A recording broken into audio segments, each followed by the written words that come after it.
Il s'est tenu ce vendredi 10 avril 2026 dans l'enceinte de l'Institut des jeunes sourds, une cérémonie de remise de certificats marquant la fin de 8 mois d'apprentissage.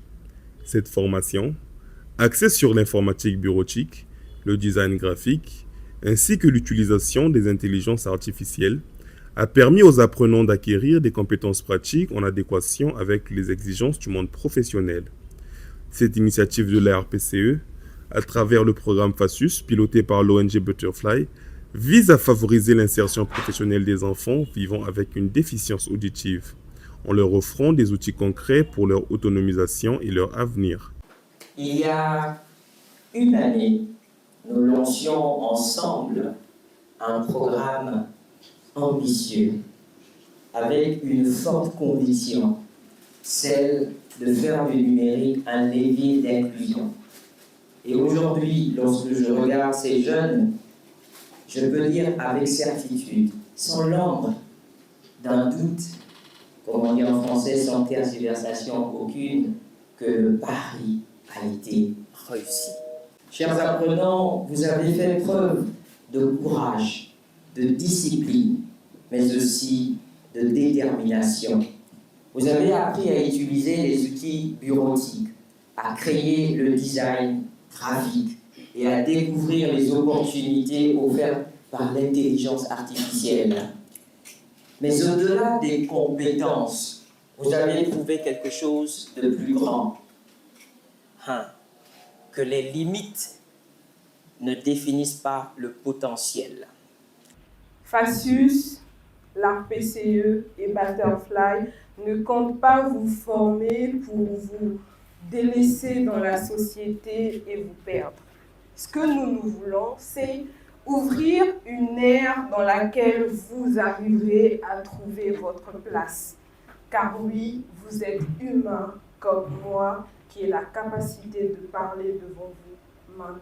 Les bénéficiaires de cette formation ont exprimé leur profonde gratitude envers les organisateurs pour cette initiative qu'ils qualifient d'opportunité déterminante dans leur parcours. Visiblement satisfaits des compétences acquises au cours de ces 8 mois, ils ont toutefois plaidé pour la mise en place d'un second cycle de formation afin de consolider leurs acquis et d'approfondir davantage leurs connaissances, notamment dans les domaines du numérique et des intelligences artificielles.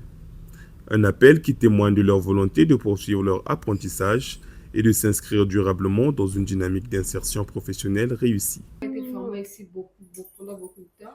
Nous avons avancé, mais les choses, nous avons appris, nous avons appris de l'intelligence artificielle et du design graphique, du design. Maintenant, la formation est active. Dans une atmosphère empreinte d'émotion, le président de l'association des parents d'élèves a exprimé sa grande satisfaction à l'issue de cette formation.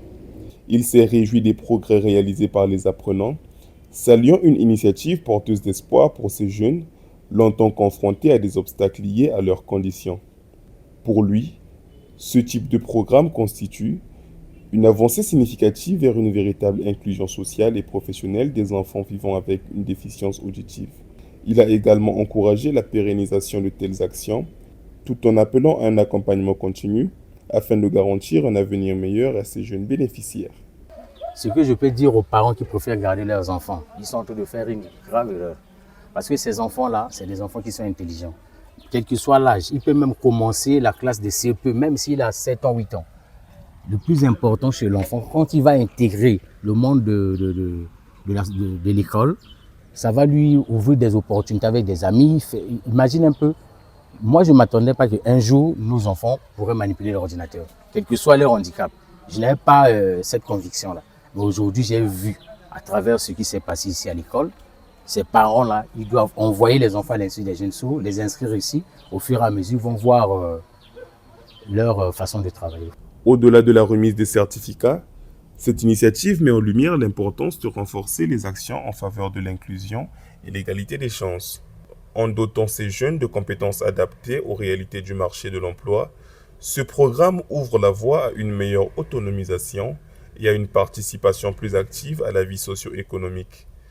Un pas de plus vers une société plus inclusive, où le handicap ne constitue plus une barrière, mais une réalité prise en compte dans les politiques de développement. Un engagement qui, espère les bénéficiaires comme les encadreurs, saura s'inscrire dans la durée.